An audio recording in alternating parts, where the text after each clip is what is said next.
आज के इस वीडियो में कक्षा 10 जीव विज्ञान के फर्स्ट अध्याय जैव प्रक्रम के महत्वपूर्ण व वैकल्पिक प्रश्नों को बारे में चर्चा करेंगे, जो किसी न किसी साल बोर्ड परीक्षा में अवश्य ही पूछे गए हैं। पहला क्वेश्चन को हम लोग बात करते हैं, तो यकृत स्रावित करता है। तो यकृत जो होता है, यह पित्त रस का स्राव करने का काम करता है। दूसरा क्वेश्चन है, पौधों में प्रकाश संश्लेषण का अंतिम उत्पाद, या कह सकते हैं हम लोग प्रकाश संश्लेषण का उत्पाद होता है। तो जो प्रकाश संश्लेषण की क्रिया के फलस्वरूप ग्लूकोज, जल, ऑक्सीजन व जल बनता है। नेक्स्ट क्वेश्चन है, इस शरीर के बाहर से ऑक्सीजन को ग्रहण करना तथा कोश की आवश्यकता के अनुसार खाद्य स्रोतों के विघटन को हम लोग कहते हैं। तो यह जो प्रक्रिया होती है, इसको हम लोग श्वसन कहते हैं। श्वसन की क्रिया में एक जो जीव होता है, वह अपने शरीर के बाहर बाह्य वातावरण से ऑक्सीजन को ग्रहण करता है तथा कोशिका की आवश्यकता के अनुसार उन खाद्य पदार्थों को तोड़ करके उनसे ऊर्जा मुक्त करने का काम करता है। गुर्दे की इकाई जो उत्सर्जन की प्रक्रिया में भाग लेती हैं, उनको हम लोग ब्रिकार्ड या नेफ्रॉन कहने का काम करते हैं। नेक्स्ट क्वेश्चन है, हीमोग्लोबिन महत्वपूर्ण भूमिका निभाता है। तो हीमोग्लोबिन जो होता है, यह श्वसन की क्रिया में महत्वपूर्ण भूमिका निभाता है। और ये इसी हीमोग्लोबिन के कारण जो रक्त होता है, वो लाल रंग के दिखाई देने का काम करता है। और यह प्राय एक हीमोग्लोबिन जो होता है, अपने साथ 4 ऑक्सीजन अणुओं को जोड़ने का काम करता है और इस प्रकार उस ऑक्सीजन को शरीर के विभिन्न भागों में परिवहन करने का काम करता है। नेक्स्ट क्वेश्चन है, मनुष्यों में पाचन की शुरुआत किस अंग से होती है। तो मनुष्यों में जो पाचन की शुरुआत होती है, वह मुख से होती है। नेक्स्ट क्वेश्चन है, किण्वन के बारे में निम्न में से कौन सा कथन सत्य नहीं है। तो किण्वन की जो प्रक्रिया होती है, यह ऑक्सीजन की उपस्थिति में भी होती है। यह प्रक्रम इष्ट कोशिकाओं में होता है, ये भी सही है। इस क्रिया में पाइरुवेट या जो पायरुविक अम्ल होता है, वह कार्बन डाइऑक्साइड तथा एथेनॉल में परिवर्तित होने का काम करता है। डी जो ऑप्शन है कि यह किण्वन की जो प्रक्रिया होती है, यह माइटोकॉन्ड्रिया में संपन्न नहीं होती है, क्योंकि किण्वन की जो प्रक्रिया होती है, यह एक अनाक्षी शोषण होता है जो ऑक्सीजन की अनुपस्थिति में होता है। जबकि माइटोकॉन्ड्रिया के अंदर ऑक्सी शोषण की क्रिया होती है, अर्थात माइटोकॉन्ड्रिया के अंदर ऑक्सीजन की उपस्थिति में शोषण की क्रिया होती है। उसके बाद कह रहा है कि वह प्रक्रिया जिसमें जटिल कार्बनिक अणु सरल कार्बनिक अणुओं में टूटते हैं, तो उस प्रक्रिया को हम लोग अपचयी अपक्रियाएं कहते हैं। इसके विपरीत वह प्रक्रिया जिसमें सरल अणु आपस में मिल करके जटिल कार्बनिक अणुओं का निर्माण करते हैं, उस प्रक्रिया को हम लोग उपचयी अपक्रियाएं कहते हैं। नेक्स्ट क्वेश्चन है, अमोनिया का यूरिया में परिवर्तन करता है।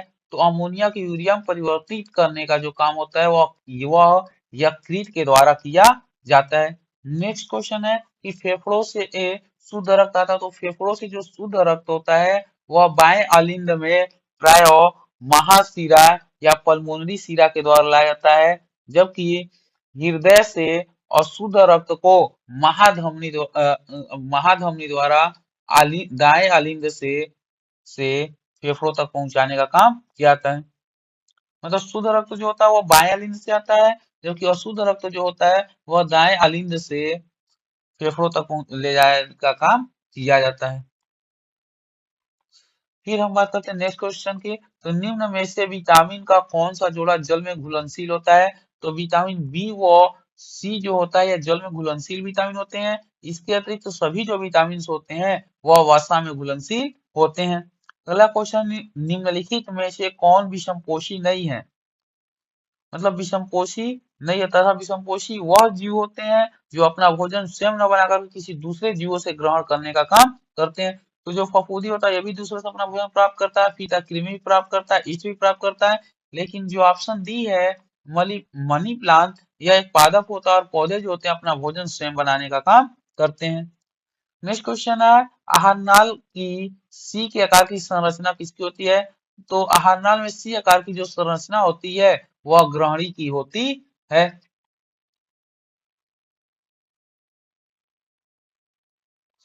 नेक्स्ट क्वेश्चन है, एक स्वस्थ व्यक्ति में सामान्य रक्तदाब होता है। तो एक स्वस्थ जो व्यक्ति होता है, उसका सामान्य जो रक्तदाब होता है 120/80 होता है।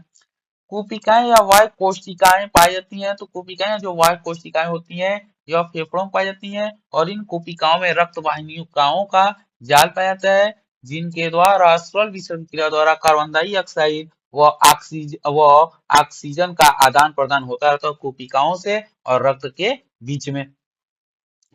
नेक्स्ट क्वेश्चन है, बोमेन संपूत भाग होता है, तो जो बोमेन संपूत होता है यह वृक्क नलिका का भाग होता है।